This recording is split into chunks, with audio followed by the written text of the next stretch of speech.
Assalamualaikum warahmatullahi wabarakatuh. Terima kasih sudah klik video ini.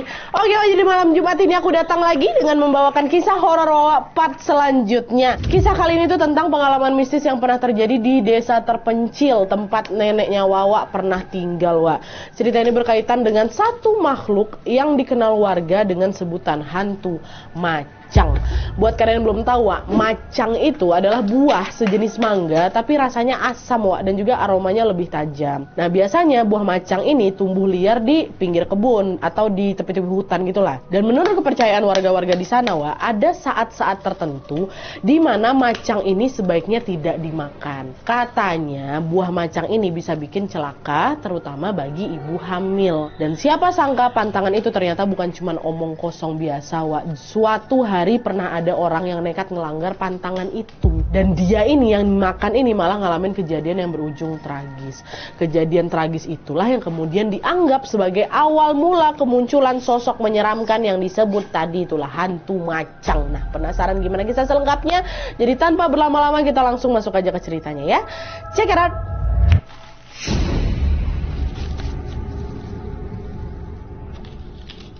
Oke, kisah yang aku ceritakan ini dikirim sama Wak kita yang bernama Rina dari Sumatera Selatan. Halo Kak Rina. Nah, jadi pengalaman horor ini tuh dialami sama neneknya Rina langsung yang bernama Nenek Ramlah sekitar tahun 1940-an, Wak. Tanpa mengurangi rasa hormat, di sini aku akan langsung sebut nama tokohnya aja ya, Ramlah gitu. Nah, jadi kala itu, Wak, Ramlah sama keluarganya ini tinggal di sebuah desa terpencil yang kita sebut aja namanya Desa Danur.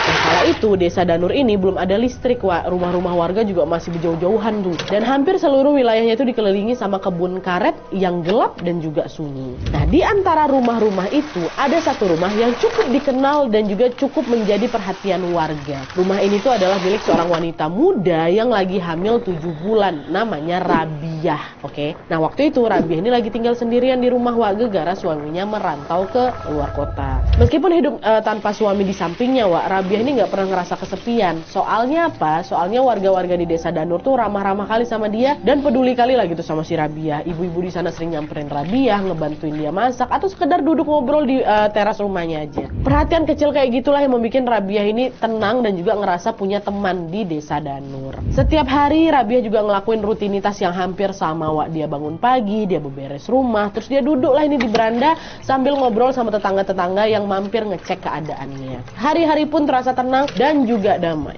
Sampai satu saat di suatu siang, Wak, waktu dia lagi ngumpul di rumahnya, Rabiah nyeletuk ke ibu-ibu lagi ngumpul nih kan. Dia bilang gini, "Ibu, aku lagi pengen makan macang lah, nyarinya di mana ya?" kata gitu. Nah, denger itu si ibu ya tetangganya ini negur, "Jangan makan macang, Nak. Nggak baik loh buat ibu hamil." "Nah, iya, Bu, tapi gimana ya? Aku udah pengen kali. Dikit aja." Kata si Rabiah lagi. Nah, belum sempat tetangganya ini jawab, Ramlah, neneknya Wawa tadi, lewat depan mereka, Wak, sambil bawa sekeranjang macang. Kebetulan Ramlah ini baru aja pulang ngebantuin orang tuanya panen macang. Memang keluarga Ramlah ini memang punya kebun yang ditanamin macang, Wak. Lihat itu Rabiah langsung manggil, Dek, sinilah, kakak boleh nggak minta macangnya? Satu aja nggak apa-apa, udah nggak usah banyak-banyak, satu aja jadilah," katanya. "Oh iya boleh, Kak," kata Ramlah. Dan karena baru selesai panen, banyak juga macang ini bawa, Ramlah nggak ngasih satu, Wak, 3 sekaligus dia kasih ke si Rabiah itu. Makin senang lah Rabiah, "Makasih ya, Dek, ya, makasih banyak," kata gitu. "Oh iya, Kakak, sama-sama." Dah, Ramlah pun pamit balik lah. Sementara Rabiah langsung ngupas, Wak. Langsung dikupasnya, langsung dilahap lah satu macang itu sampai habis, cuman sisa kulitnya aja. Ibu-ibu yang ada di sana nggak bisa berbuat banyak, Wak, ya. Mau gimana, maklum ibu hamil nih pasti dia lagi ngidam macang mungkin ya kan. Tapi di situ ibu-ibunya juga negur, "Jangan banyak-banyak, weh. Kasihan itu kandunganmu loh." "Udah, Bu, nggak apa-apa, udah lama aku ngidam ini," kata Rabiah. Setelah makan buah pertama, Rabiah lanjut lagi makan buah kedua, Wak, dan kembali lagi melahapnya sampai habis buah kedua ini. Ibu-ibu di sana cuma bisa geleng-geleng kepala aja ngeliat perilaku Rabiah. Alah, anak macam mana pula aku lagi ngidam pula ini kayaknya. Yaudahlah, moga kok nggak kenapa-napa, kata ibu-ibu situ. Nah, pas Rabiah ini masih asik makan macangnya, ibu-ibu ini lanjut ngobrol lagi, Wak, soal kehidupan mereka, soal anak-anaknya, soal suaminya, apa segala macam. Sampai nggak kerasa hari juga sudah mulai mau gelap. Satu persatu ibu-ibu ini pun pamit pulang, meninggalkan Rabiah sendiri di rumah kecilnya itu. Nah pas rumahnya udah sepi, Rabiah ini masih belum puas juga Wak dengan 2 macangnya tadi itu yang udah dia makan, belum puas. Dia lanjut lagi makan macang yang ketiga. Makan lagi, lahap sendiri. Nah sampai di sini setelah makan semua masih baik-baik aja Wak. Rabiah masih sehat dan masih bisa beraktivitas seperti biasa. Tapi tanpa Rabiah sadari, momen dia makan macang itulah Wak yang menjadi awal dari hal buruk yang tidak pernah dia bayangkan sebelumnya. Kejadian. Jadi sekitar habis maghrib, Rabiah tiba-tiba ngerasa perutnya sakit kali Wak, macam ditusuk-tusuk. Rabiah tiduran lah ini kan, sambil ngelus-ngelus itu perutnya supaya sakitnya mereda. Tapi bukannya reda Wak, perutnya malah jadi makin perih gitu loh. Nah nggak lama setelahnya muntah-muntah dia sampai badannya pun lemas. Setelah dia, aduh, ini apa gara-gara aku makan macang tadi ya, kata dia gitu. Dan anehnya meskipun buah itu udah habis dimakan Wak, bau macang itu masih kerasa jelas gitu loh di hidungnya. Tapi bau itu bukan bau segar ya, macam bau asam yang udah nusuk kali ke hidung tuh yang sampai bikin dada sesak. Nah karena perutnya makin perih akhirnya Rabiah keluar lah nih Wak untuk nyari pertolongan. Nah pas baru nyampe depan teras, badannya gemeteran, muntah dia lagi, muntah dan jauh lebih banyak lagi muntahnya daripada sebelumnya. Muntah. Nah pas dia lagi muntah ini kebetulan ada tetangga yang lewat, ada ibu sama anak namanya Bu Yati sama anaknya Misna. Nah waktu lihat Rabiah muntah langsung disamperin sama Bu Yati kan, Rabiah kamu kenapa? Dengan sisa tenaga yang ada Wak, Rabiah pun mencoba menceritakan yang tadi dia rasakan itu, yang tadi aku bilang kan, Bu tadi gini perutku sakit, aku udah bau gitu terus ceritain semua. Nah setelah dengar itu Bu Yati ini pun langsung nuntun si Rabiah masuk ke dalam rumah untuk ngebaringin dia di ruang tamu. Nah begitu dibaringin di ruang tamu, mata Rabiah langsung ketutup, napasnya tersengal dan dia batuk-batuk kayak mau muntah gitu loh, tapi nggak keluar muntahannya. Nah karena khawatir, Bu Yati ini pun langsung nyuruh anaknya si Misna tadi tuh panggil ibu, cepat panggil, kabarin warga ini Rabiah sakit gitu kan. Misna ini pun langsunglah lari keluar untuk ngabarin warga. Ibu, tolong Rabiah sakit, kata Misna kan. Nah, nggak lama setelahnya warga pun langsunglah berdatangan ke rumahnya Rabiah ya kan. Begitu warga datang, Rabiah mendadak kejang Wak. Kejang dia matanya melotot ngarah ke atas kayak gitu.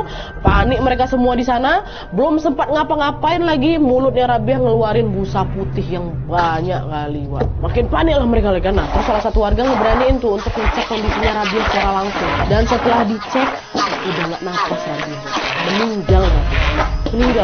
Langsung heboh lah ibu-ibu di sana kan. Mereka langsung interogasi Bu Yati nih yang pertama kali nemuin si Rabiah. Kenapa Bu? Ya tadi aku nemuin dia muntah-muntah terus dia cerita gini. Terus ibu-ibu ada yang nanya, terus gimana bayinya tuh masih hidup nggak ya? Gitu kan lagi hamil ya 7 bulan kan. Iya juga ya. Siapa tahu bayinya masih bisa selamatin. Panggil cepat dukun beranak maksudnya. Akhirnya warga pun buru-buru lah manggil dukun beranak yang memang tinggal di desa itu. Waktu dukun itu sampai di rabanya perut Rabiah, nggak lama dukun tuh bilang, Bu, Pak, maaf, bayinya juga udah meninggal katanya. Wah, langsung sunyi lah ruangan itu. Orang-orang saling pandang, Wak, antara miris tapi juga takut. Kenapa? Karena di desa mereka itu kalau ada perempuan hamil meninggal dunia, kan katanya arwah itu bisa nggak tenang kan, Wak. Apalagi kalau dia meninggal gegara ngelanggar pantangan pula. Kan ingat kan di desa Danur itu kan ibu hamil memang dilarang makan macang. Itu ibuku tahu, dia 3 dia makan macang hari itu. Ya kan bener kan? Kejadian kan kayak gitu semua ya. Tapi meskipun ada rasa takut, warga tetap membantu sebisa mereka, Wak. Malam itu juga mereka langsung berjaga di rumahnya Rabiah sampai pagi datang. Dan habis itu mereka lanjut nguburin jenazah Rabiah tepat di belakang rumahnya. Nggak lupa juga warga langsung mencari cara untuk ngabarin suaminya Rabiah yang lagi ngerantau di luar kota. Pas setelah mereka diskusi, warga akhirnya sepakat untuk nitip sebuah surat ke pedagang yang kebetulan juga mau ke kota tempat siapa ini ngerantau. Dan surat itu isinya pemberitahuan kalau bapak istrimu Rabiah sudah meninggal dunia, begitu juga dengan anak di kandungannya, kayak gitu lah. Kami sudah mengubur jasad mereka di belakang rumah dan kami turut berduka cita, kayak gitulah mungkin isi suratnya kan. Tapi karena memang di masa itu akses transportasi masih susah ya Wak ya, kabar duka itu baru didengar suaminya sekitar 10 hari setelah Rabiah itu meninggal. Soalnya buru-buru suaminya pulang ke desa untuk ziarah ke makam anak dan juga istrinya. Waktu itu suami Rabiah memang kelihatan terpukul kali Wak sama kematian istrinya. Cuma katanya nggak lama dari itu, bahkan katanya nggak sampai sebulan Wak, langsung nikah sama perempuan baru. Disinilah warga mulai bisik-bisik, coba ya kemarin Rabiah nggak makan macang, pasti nggak bakal kayak gini jadinya ya. Iya ya Bu ya, ibu-ibu pada udah ngelarang dia loh, tapi dia tetap maksa. Ada lagi ibu-ibu nyaut, kasihan juga dia ya, udah meninggal pas hamil, suaminya nikah pula lagi sekarang. Katanya pokok makin lama obrolan mereka tentang meninggal Rabiah ini makin santer lah gitu. Di tengah warga yang udah mulai sibuk bisik-bisik ini, ada satu orang yang kelihatan murung, sedih, menghuyam kali kepala. Siapa ini? Ramlah. Ya Ramlah. Di dalam hatinya muncul perasaan bersalah, Wak, karena dialah yang ngasih macang itu ke Rabiah kan. Kalau aja waktu itu aku nggak ngasih macang, mungkin Rabiah masih hidup. Semakin Ramlah ini nyesel, Wak, semakin kuat juga firasat aneh di hatinya.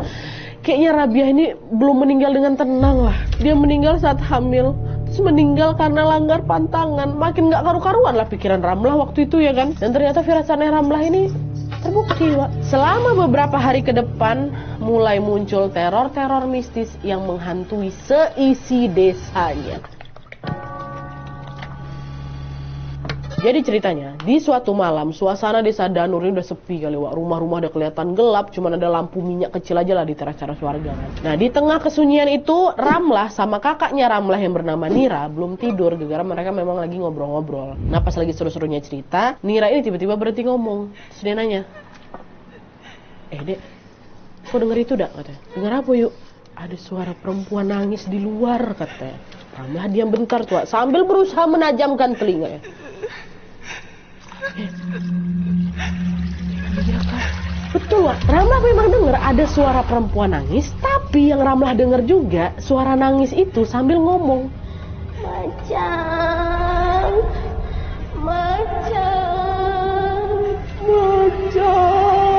gitu, Wak. Aduh ya Allah. Dan bersamaan dengan itu juga nenek aku cium tadi ada bau macang yang tiba-tiba tercium di hidung mereka masing-masing. Tercium bau macang yang pekat kali itu. Nah, pas mereka saling pandang-pandang masih mikir ini, tiba-tiba suara itu berhenti. Dan gak lama muncul lagi ada suara yang bilang, mana bayiku? Mana bayiku? Bayiku gitu. Jadi apa itu gak? Tapi di situ mereka juga penasaran itu suara siapa. Dan karena rasa ingin tahu mereka ini ngalahin rasa ketakutnya, Ramlah sama Kak Nira ini pun akhirnya merangkaklah itu ke arah pintu depan rumahnya untuk ngintip siapa yang ada di luar karena suaranya dari situ. Diintip sama mereka ya kan. Dan waktu diintip, Pak, di depan rumah itu ada sosok wanita, bajunya putih, rambutnya acak-acakan, lagi jalan mondar-mandir gitu loh depan pintu tuh, kayak lagi nyari sesuatu, mondar-mandir. Wah, nggak berhenti deh mondar-mandir. Dan nggak lama bau asamnya itu tiba-tiba nyengat nusuk kali ke hidung mereka. Ramlah langsung pucat lah, karena kan bau itu memang persis sekali sama bau macam yang dia kasih ke Rabiah. Saat itu juga lah Ramlah langsung yakin kalau sosok di luar itu arwahnya Rabiah. Karena takut, Ramlah langsung buru-buru narik kakaknya pergi masuk ke dalam kamar ya kan, balik ke kasur. Dan di sana mereka langsung pura-pura tidur, Wak, sambil nutupin wajah mereka pakai selimut. Pas Nira udah mulai merem ya, Ramlah nggak bisa tidur sama sekali. Tak kenapa dia masih kepikiran kali sama macang yang kemarin dia kasih ke Rabiah dan juga sosok yang ada di depan. Ini betul nih, dia meninggal gara-gara aku nih pasti. Astagfirullah, kenapa dia datang ke sini? Betul kan, kataku dia nggak tenang. Rasa bersalah itu juga makin berat karena dia nggak berani cerita itu ke siapapun, Wak. Bahkan ke Kak Nira. Kak Nira nggak tahu loh. Kak Nira nggak tahu kalau kemarin yang kasih macang itu siapa, si Ramlah. Akhirnya setelah dia berusaha menenangkan diri, napas Ramlah perlahan-lahan udah agak mulai teratur tuh. Lama-lama matanya udah ngantuk dan baru menjelang subuh lah Ramlah ketiduran. Nah, setelah kejadian Ramlah sama Yuk Nira yang kemarin ngelihat sosok hantu itu di depan rumahnya, malam berikutnya, Wak, gantian warga lain yang juga ngelihat sosok yang sama. Jadi ceritanya malam itu ada warga yang namanya Nur, baru aja pulang, Wak, dari rumah kakaknya yang ada di ujung desa. Dia pulang jalan kaki tuh sambil bawa obor penerangan untuk nerangin jalannya kan. Awalnya semua normal-normal aja, Wak, nggak ada keanehan apapun. Biasanya juga dia selalu melakukan kegiatan itu. Tapi pas dia lewat depan rumah Rabiah, si Nur ini ngeliat ada seorang wanita yang lagi duduk di anak tangga kali depan pintu. Mukanya nggak kelihatan memang, soalnya posisinya itu dia lagi duduk ngebelakangin jalan, kebayang ya. Cuman yang jelas, Wak, dia pakai kain putih lusuh kali, terus rambutnya panjang gitu nutupin punggung dia. Di situ Nur belum mikir aneh-aneh, dia mikir oh itu mungkin tetangga lain lagi numpang duduk depan rumahnya Kak Rabiah. Nur lanjut jalan lagi lah kan, lanjut tanpa ada rasa curiga apapun. Tapi pas ngelewatin rumah itu, Wak, pas dia baru aja ngelewatin rumah tuh, Nur notice kalau di kaki si perempuan yang lagi duduk itu banyak kali kulit macang, Wak. Banyak kali, bertaburan banyak. Saking banyak ya, dari tempat Nur itu berdiri, Wak, Nur bisa nyium bau asemnya si macang yang nyengat kali. Nah, di situ mulai nggak enak perasaannya. Siapa malam-malam makan macang sebanyak itu? Nur masih berusaha positif thinking tuh, masih pikir itu orang. Tapi secara tiba-tiba si perempuan itu langsung balik badan. Dia ngadap ke arahnya si Nur sambil, dan pas wajahnya kelihatan jelas, Wak, Nur langsung nge-freeze karena perempuan yang lagi nengokin dia itu Rabiah. Rabiah langsung lari dia tunggang langgang sampai ke rumah Wak. Rabiah, takut Rabiah. Sejak Nur ngalamin kejadian itu, suasana di desa Danur makin mencekam lagi Wak. Warga yang biasanya masih berani keluar malam nih kayak si Nur yang kemarin ya kan, sekarang milih udah di rumah aja. Mereka kunci pintu mereka rapat-rapat. Nah, di saat warga-warga desa Danur lagi sibuk mengantisipasi datangnya teror dari si Rabiah, hantu ini Wak malah muncul di tempat lain. Jadi di desa sebelah Wak, di desa sebelah desa Danur ya, ada juga nih seorang wanita hamil yang namanya Mbak Dewi. Dia tuh udah ibu rumah tangga biasanya Wak, dia ngurus rumah, kadang juga ngumpul sama warga lain. Pokoknya biasa-biasa aja lah hidupnya Kak Dewi ini. Tapi suatu malam nggak ada angin, nggak ada hujan, Dewi ini tiba-tiba keluar rumah nggak pakai alas kaki. Suaminya yang di sebelahnya negur, mau kemana kamu? Dewi ngelengos aja Wak, ngelengos nggak ngejawab apa-apa pertanyaan suaminya. Khawatir istrinya kenapa-napa lagi hamil. Susul sama suaminya nih dari belakang. Nah pas lagi nyusul istrinya, suaminya nih ngelihat si Dewi tuh jalan pelan kali Wak, pelan, tapi sambil sesekali nyengir.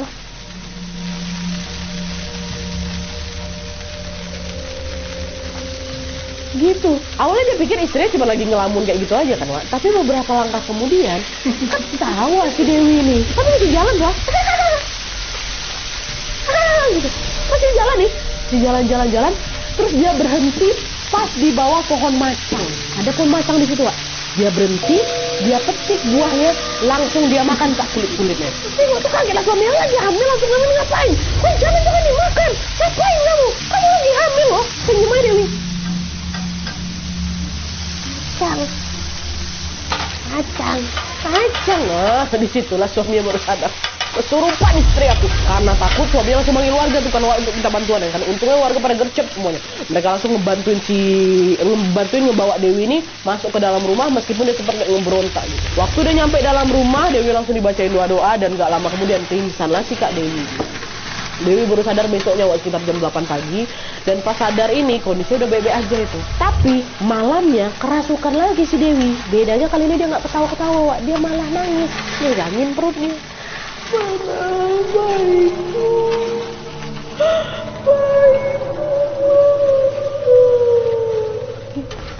Dan dengar itu suami Dewi pun langsung sadar ini bukan sekedar kesurupan biasa aja nih. Kenapa? Karena semua keanehan yang menimpa Dewi ini identik kali sama sosoknya Rabiah. Sosok yang memang dia dengar sempat gentayangan di desa Danur. Karena kabar arwah Rabiah di gentayangan udah mulai rame Wak, diomongin di mana-mana. Bahkan mereka sudah mulai menjuluki sosok Rabiah ini dengan sebutan hantu macang.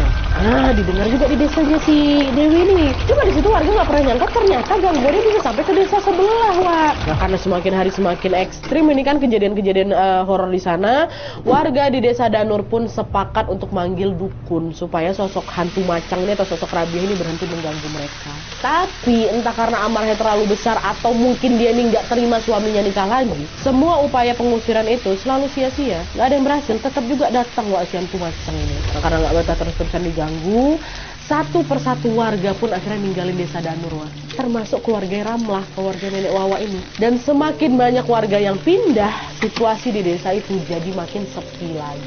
Rumah-rumah mulai kosong, jalanan makin sepi lagi, dan warga yang masih bertahan pun hidup dengan penuh rasa ketakutan. Sejak saat itu, mereka udah gak berani lagi nanam pohon macang. Apalagi makan buahnya, gara-gara takut hantu macang itu bakal muncul lagi. Seiring berjalannya waktu, karena gak ada lagi warga yang berani nyentuh macang Wak, teror hantu macang pun perlahan-lahan mereda. Dan setelah 2 tahun hidup dalam ketakutan, gangguan dari hantu macang ini pun betulan berhenti. Entah apa yang terjadi sama sosok Rabiah atau sama sosok hantu macang ini, apakah mungkin dia sudah berdamai dengan takdirnya atau mungkin dia sudah menemukan ketenangan yang dia cari. Tapi yang jelas warga desa Danur bisa hidup normal lagi tanpa terbayang-bayang sama sosok hantu macang. Terus gimana Nadia kabarnya Ramlah Nadia? Setelah pindah dari desa Danur, alhamdulillah ya Ramlah ini juga sudah mulai berdamai Wak sama keadaan, dan dia juga sudah mulai berhenti menyalahkan dirinya sendiri atas sesuatu yang terjadi di luar kuasanya. Ramlah pun tetap terus melanjutkan hidup, tetap berketurunan sampai akhirnya punya cucu. Inilah Wak Rina ini, Wawa yang menyampaikan kisahnya si nenek ke kita semua. Gitu ceritanya. Astagfirullah.